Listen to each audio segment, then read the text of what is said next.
Hi there. Welcome back, everybody. Hey, Kate. Hey. Hello.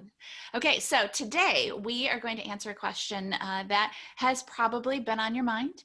And I know it's probably been in your mind because we hear it from a lot of people. And that question is, how soon can I make money as a copywriter? And I love this question.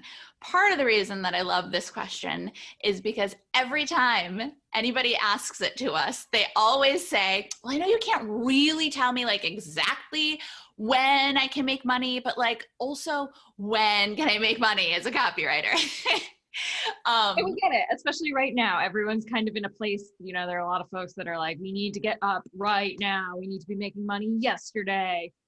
So totally get that. Exactly. And frankly, I'd be asking the same question too. If I were considering getting into a new career, I don't want to start a new career only to find out that I'm only actually going to start earning money 2 years down the road.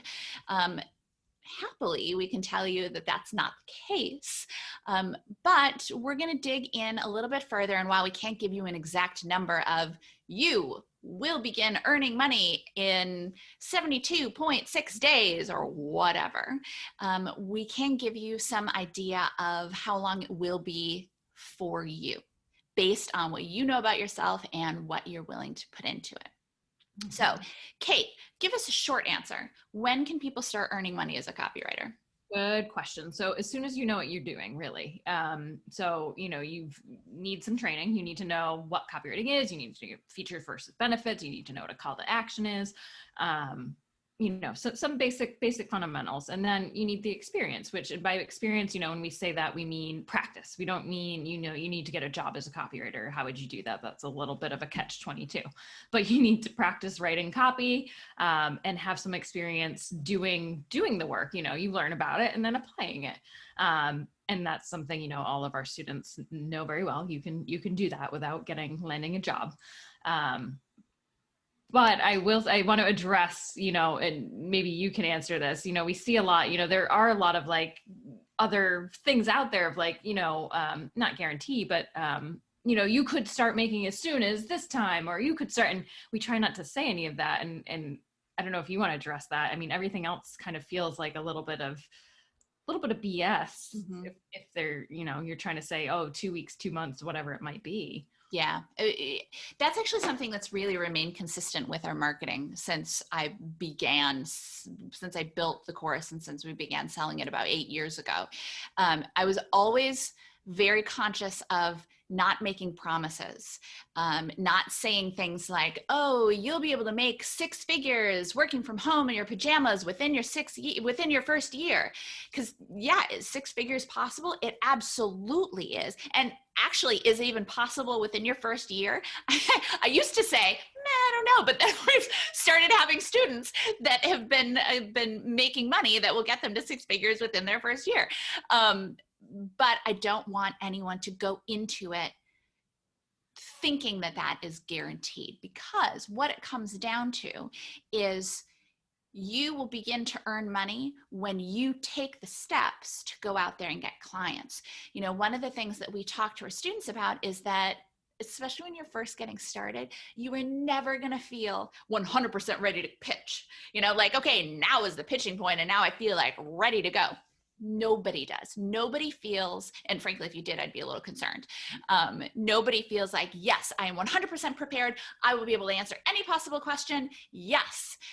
Nobody feels completely prepared to pitch. But to Kate's point, once you've done the work of learning, and once you've done the work of practicing, you do the action sheets that we give you in the course, you post them in the group and you get feedback. Maybe you do some additional practice. One of the things that we encourage our students to do is to find copy out in the wild. You've seen a lot of hashtag copy in the wild in our group, and take it and evaluate and rewrite it. So once you get adept at, or I should say maybe just able at being able to how to write copy, then it's the time that you can start going out and pitching clients. And yes, is it ideal if you have your portfolio up and you have a whole bunch of samples in it? Yeah, that's great. But you also don't even necessarily have to. Once you get to the point, you necessarily have to have your portfolio up and have a whole bunch of spec ads even in there. Once you get to the point that you know what you are doing and you are able to write copy, you can start pitching clients. Because here's the thing. I mean, Kate, has a client ever asked you to write copy there on the phone for them? No, never. I would never do that. That's not how it works. You don't have to. Exactly. You don't have to write copy on demand. You'll talk with a client and they'll say, oh, I'm interested in doing this. And maybe you agree to it, but then you're able to come back and do the work at home by yourself. If you're a CCA member, you can post in the group and we can all give you feedback and help you. But there's not never an instant expectation for you to deliver on copy. You're always going to have time to work with it and to edit it. But, without getting too far off topic, you are ready to start earning money when you are able and willing to get yourself out of your comfort zone to take that next step. Yeah, for sure. And for some students, it's going to go quickly.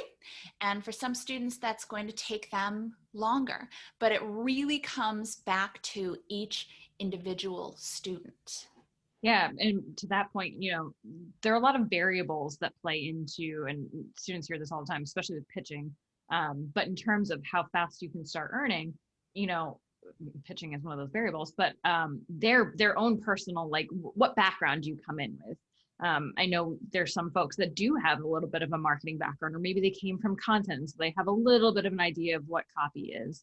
And then there's some folks that come from, a lot of teachers or just backgrounds completely unrelated to. Most of our students, I would say, come in with no background in copy or marketing at all. Yeah, that's a great point. And so the other aspect too is a major variable with every student is how much time do you have to devote to the training and practicing? For some people, they come in guns blazing and they have, 8-10 hours a day, or, I wouldn't recommend that. Don't do it.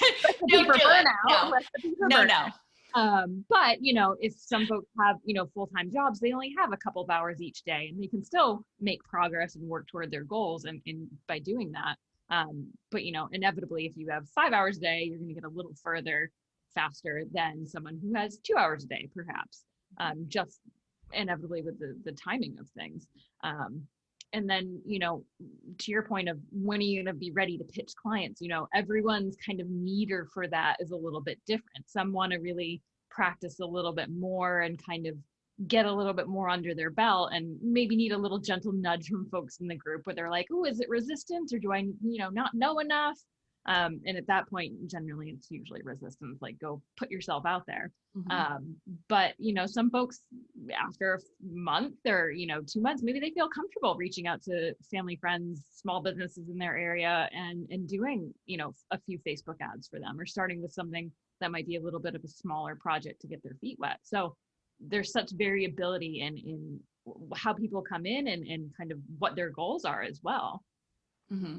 Yeah, absolutely. I think that if you're committed to doing the work, and again, we would not recommend 5 hours a day, you're going to burn yourself out.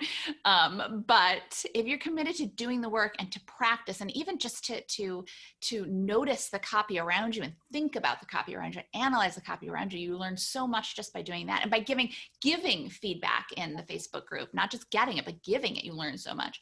But, writing it down even to that point, to give it in the group, not just in your head being like, oh, I could write this better and here's an idea, getting it on paper and putting thought into, okay, why is this billboard or why is this direct mail piece, why is it not working? And actually writing it out, it really helps your brain process in a different way than just thinking, oh, this is bad and it's because it doesn't leave the benefit. Really get into that and writing it. Yeah, exactly. Rewriting or analyzing and rewriting the copy you see in the wild is an incredibly valuable exercise.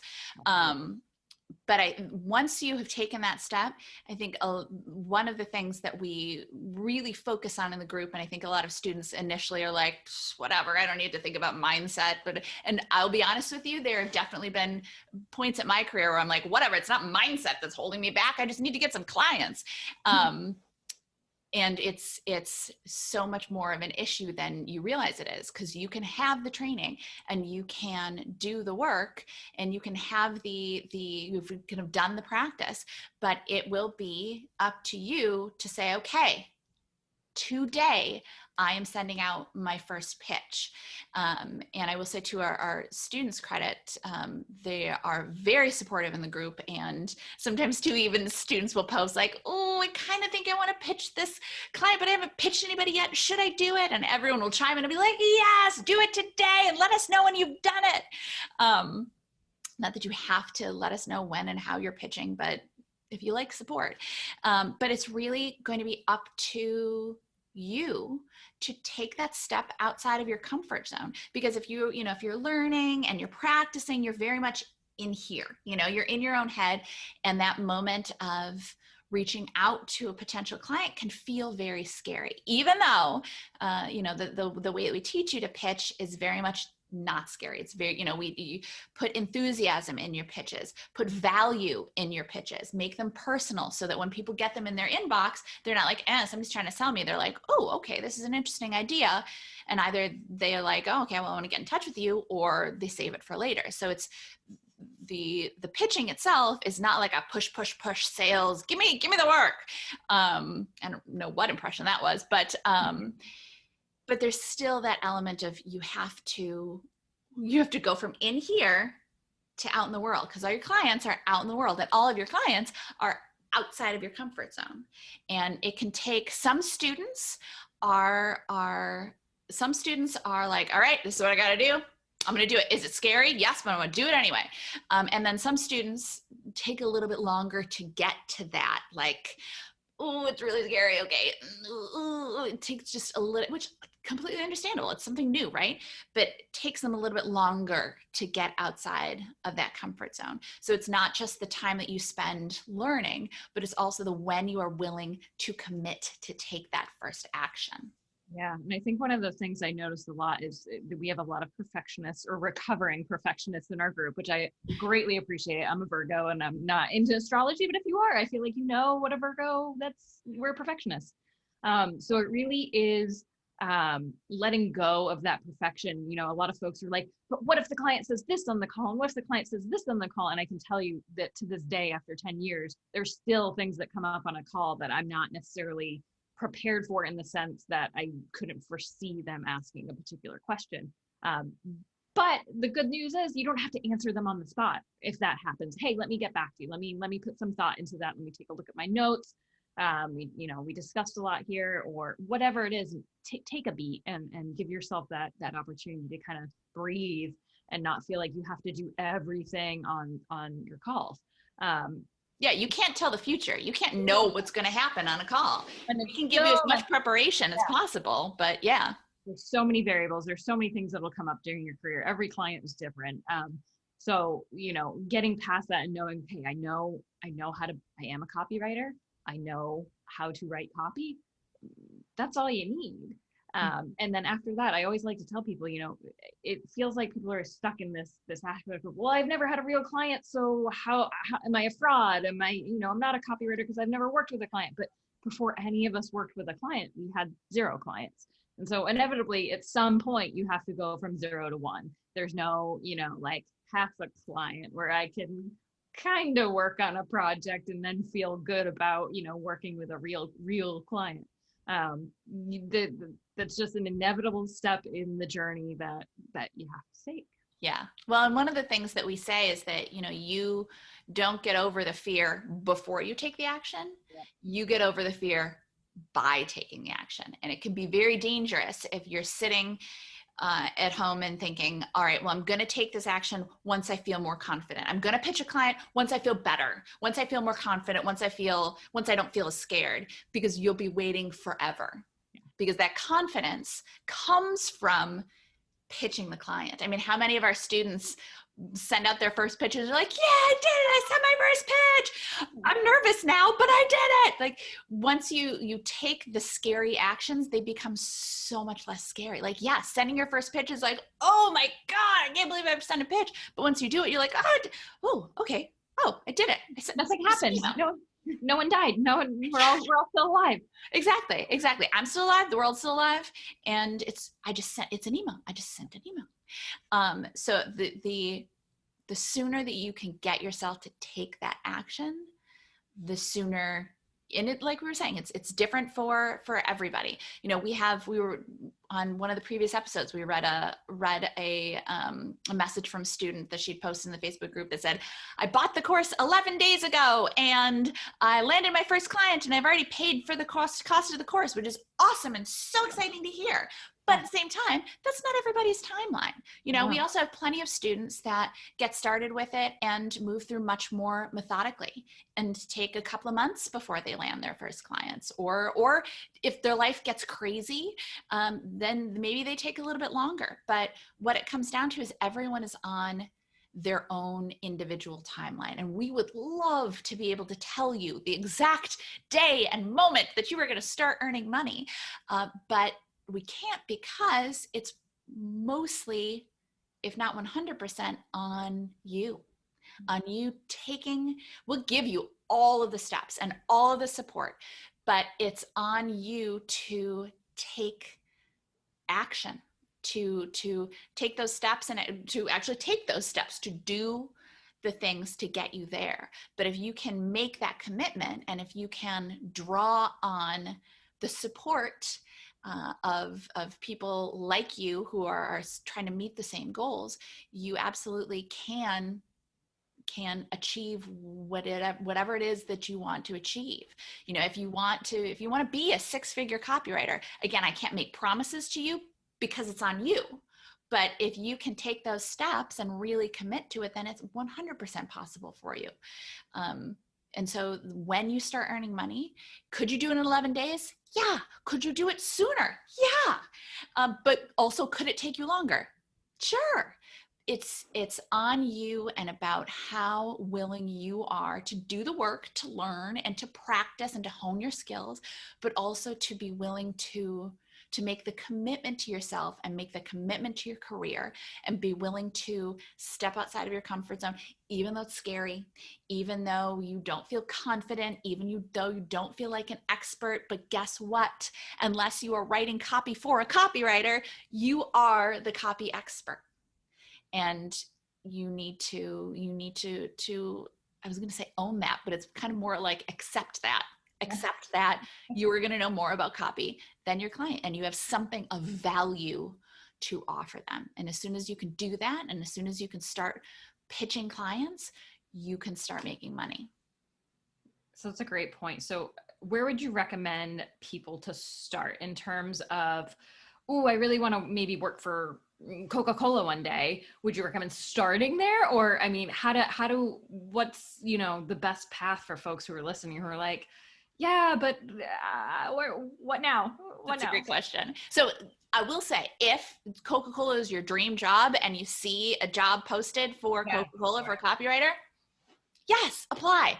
Put your stuff together, put your best foot forward, apply. Don't miss an opportunity. But at the same time, we always recommend that students start with small business clients. And it could literally be your local, you walk 2 blocks away and it's your local mom and pop diner or dance studio or anything like that, or a hardware store. And yes, we're recording this in 2020 and the coronavirus is raging, but those companies still need our help. They still need our help to get through this. They need help to hone their messaging so that they can get through all of this craziness. But so one of the reasons that the small businesses are great to start with, aside from the fact that especially now you can have a major positive impact on their business and help them keep that business going, totally even aside from that, small businesses often don't know to ask for a portfolio, which I know sounds super skeevy when you first hear me say that, like, oh, I'm going to pull the wool over their eyes. No, that's not at all it. You know that you're going to be able to do good work for them. They just don't necessarily know that a portfolio is a thing that exists with a copywriter. Frankly, some small business owners might not even know that a copywriter is a thing. And so obviously you have to explain to them how you'll benefit their business, but you'll do that anyway. But so the nice thing is that most small business owners are not going to ask to see your portfolio. So you don't have to say, oh, I'm actually in the process of putting together my portfolio, but here's what I can do for your business, which, by the way, is what you say to anyone before you have your portfolio. You say, I'm in the process of putting together my portfolio, but here's what I can do for your business, because that's true. And then point 2 is that especially for small business owners, you are going to know so much more than they do about copy. Even if you have just begun learning, just begun practicing, you are going to be miles ahead of your average small business owner. And what that means is that you can start providing value for them right away, because most of them don't have a strong understanding of messaging, or a strong understanding of how to use that messaging. And even if you've just started practicing, you have something to offer them that will be valuable to them. Yeah, absolutely. And I think, the other thing I would recommend too, we talk about writing down, when you're analyzing copy, writing down your goals though too. So if your goal is working with a Coca-Cola or an agency or whatever it is, writing down the steps you need to take to get there, literally breaking it down and then putting it on a calendar. I know we tell our students too, schedule time, put it on that calendar, whether it's a physical calendar, whether it's Gmail, whether it's both. I frankly use 3 different things to remind myself in all of the areas to get stuff done. But write it down, and put a timeline to it, and kind of hold yourself accountable. Otherwise, it's going to be super easy for you just to say, well, I want to start earning as soon as possible. Okay, so work forward. What steps do you need to take? Training, practice. Maybe it's crafting a pitch and getting feedback on it and then sending that pitch. Put that out on a timeline to see how fast realistically you feel like you can start doing that. If your goal is, something else and you want to work backwards, on the other hand, of like, okay, by January 1st, new year, I want to have landed my first client. Okay, work backwards from that, of what steps you need to take to where you are right now. And is that realistic? Do you need to put in extra time? Do you need to look at your weekends and see if that's what you need to do to achieve your goal? So whatever it is you want, lay it out. Otherwise, it's just going to be in your head, and you're not going to be able to take these steps to earn what you want and when you want it. Mm-hmm. Yeah, that's a great point. And I want to mention too that, if your goal is to work for Coca-Cola, whether freelance or on staff, your goal is to work for Coca-Cola, your goal is to work for solopreneurs, your goal is to work for mom and pop. The process is the same. Yeah. So especially if your goal is to work for Coca-Cola, if you get comfortable with the process as you pitch and land small business owners, and then you parlay that into bigger businesses, and maybe you start working with digital businesses, and you start working with, and also I should say too, small businesses, it doesn't need to literally be physically in your neighborhood. It's easy because you can see them, and it's easy to think of who they are, but there are a bunch of small businesses all over the world. So it doesn't literally have to be around the corner from you if you live in some place very rural or something like that. But the process for pitching a small business or pitching a solopreneur, or pitching a mid-sized business, or pitching a multi-billion-dollar global business is going to be the same, fundamentally the same. Now, for a mom and pop business, you're going to be reaching out to mom or pop. You're going to be reaching out to the owners of that business. For a global conglomerate, you're going to be reaching out to one of the lower tiered, not lower tiered, but one of the mid-tier, maybe marketing director, probably a creative director, something like that. But the process of researching, of crafting a pitch, of sending that pitch out and then following up is going to be the same. So the great news is that when you start doing that and you start practicing with small business clients or with smaller businesses, then it gets so much easier as you do it more and more often, that when you get to the point, if you want to pitch a Coca-Cola, to pitch the TripAdvisor, or, Kate and I have worked for TripAdvisor, to pitch any number of big companies, you can do it because you know how to do it. But you don't, if you want to, like I said, if you see your dream company and they have your dream job, then yeah, there's no, polish that pitch and you make sure it's really good, or polish that cover letter and make sure it's really good, but you don't have to wait. But at the same time, the more that you practice and the more that you do, when that primo opportunity comes up, if it's not in this moment now, when that opportunity comes up, you will be so much more ready to take advantage of it.